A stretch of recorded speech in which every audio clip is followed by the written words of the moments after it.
Hat trick విజయం కోసం పక్కా వ్యూహాల్ని సిద్ధం చేస్తోంది బీజేపీ హైకమాండ్. 2024 లోక్సభ ఎన్నికల్లో 50% ఓట్లు సాధించే లక్ష్యంతో ప్రణాళిక చేస్తోంది. 2 రోజుల పాటు జరిగిన బీజేపీ జాతీయ పదాధికారుల సమావేశంలో కీలక నిర్ణయాలు తీసుకుంది పార్టీ అధిష్టానం. జనవరి 15 నుండి క్లస్టర్ సమావేశాలు నిర్వహించాలని నిర్ణయించింది. లోక్సభ స్థానాల్ని క్లస్టర్లుగా విభజించి సమావేశాలు నిర్వహించనుంది. క్లస్టర్ సభల్లో మోదీ, అమిత్ షా, రాజ్నాథ్ సింగ్, జేపీ నడ్డా ప్రసంగించనున్నారు.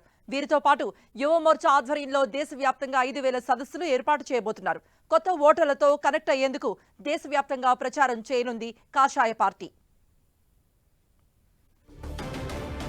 జనవరి 24 నుండి యువ మోర్చా ఆధ్వర్యంలో కొత్త ఓటర్ సదస్సులు నిర్వహించనున్నారు. ప్రతి బీజేపీ నాయకుడు లోక్సభ ఎన్నికల్లో పార్టీ విజయం కోసం శ్రమించాలని ఇప్పటికే హైకమాండ్ పిలుపునిచ్చింది. జనవరి 1 నుండి రామ మందిర ఉత్సవాల ప్రచారం చేయనున్నారు. బీజేపీ కార్యకర్తలు దేశవ్యాప్తంగా ఇంటింటికి వెళ్లి 10 కోట్ల కుటుంబాలను రామ మందిరానికి దియా మెరుపు కార్యక్రమాలలో పాల్గొనేలా ప్రోత్సహించనున్నారు.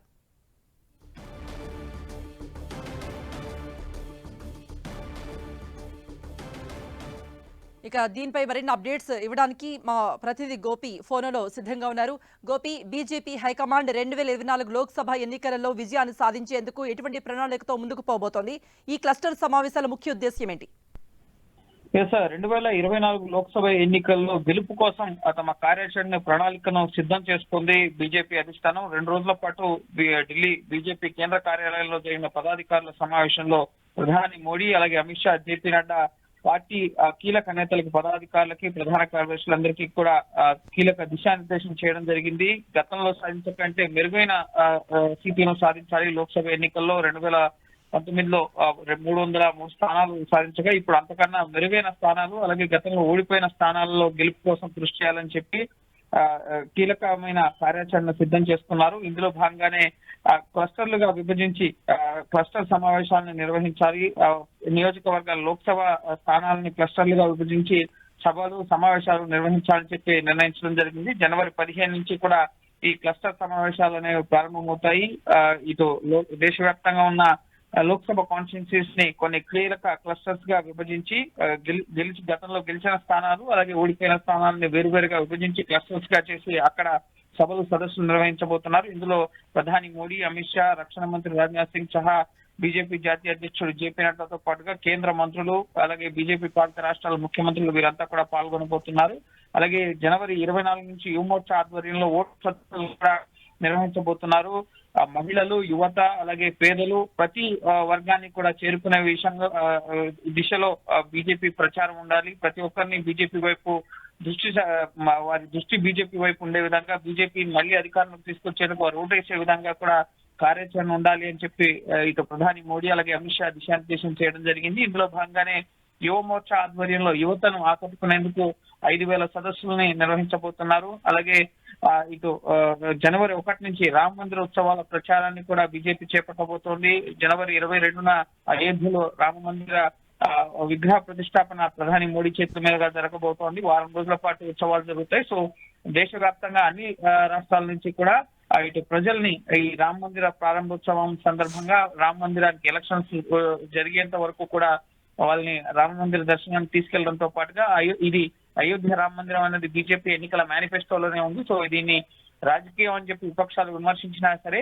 మేము చేసి చూపించాం, నెరవేర్చాం హిందువుల కళ అన్నది ప్రజలకు తెలియపరిచే విధంగా ఇటు ఈ కార్యక్రమాన్ని కూడా ప్రజల్లోకి తీసుకెళ్లాలి. ఇంటింటికి వెళ్లి 10 కోట్ల కుటుంబాలని రామ మందిర దియా మెరుపు కార్యక్రమాల్లో పాల్గొనే విధంగా ప్రోత్సాహం అందించాలి అన్న దిశలో కూడా ఇటు దిశానిర్దేశం చేయడం జరిగింది. సో ప్రతి బీజేపీ నాయకుడు కూడా పార్టీ విజయం కోసం ఇటు కృషి చేయాలి, ఆ దిశగా పనిచేయాలని చెప్పి చెప్పడం జరిగింది. అలాగే 50% ఓట్ల శాతాన్ని 50%కి పైగా ముఖ్యంగా ప్రతిపక్షాలు ప్రభుత్వాన్ని ప్రశ్నించాలన్నా సరే 1-2 సార్లు ఆలోచించుకునే దిశగా మన విజయం ఉండాలి, ఘన విజయం ఉండాలి. ఈసారి 2014-19తో పోలిస్తే ఇప్పుడు ఇంకా మెరుగైన స్థానాలు సాధించాలి. ఈ 10 ఏళ్లలో తీసుకున్న అభివృద్ధి సంక్షేమ పథకాలను ప్రజలకు వివరించడంతో పాటుగా దేశాన్ని అభివృద్ధి చెందిన దేశంగా మార్చేందుకు ఎటువంటి ప్రయత్నాలు బీజేపీ చేస్తోంది.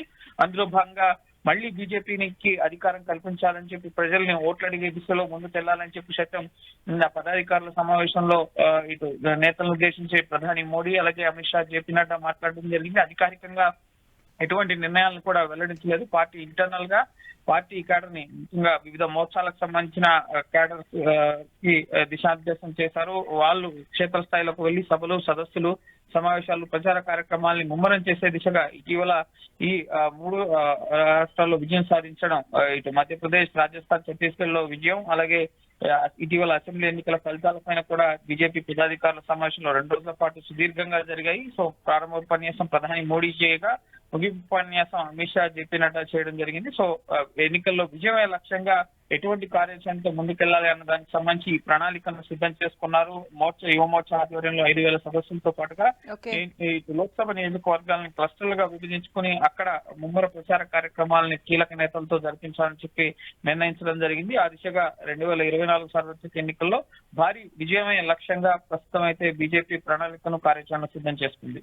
ఓకే గోపి, సో గెలిపే లక్ష్యంగా వచ్చే లోక్సభ ఎన్నికలలో గెలవటానికి ఎటువంటి ప్రణాళికతో వెళ్లాలి అనే దానిపై బీజేపీ పదాధికారుల సమావేశం జరుగుతుంది. ఈ మేరకు యువ మోర్చా ఆధ్వర్యంలో 5,000 సదస్సులు జరపబోతోంది బీజేపీ.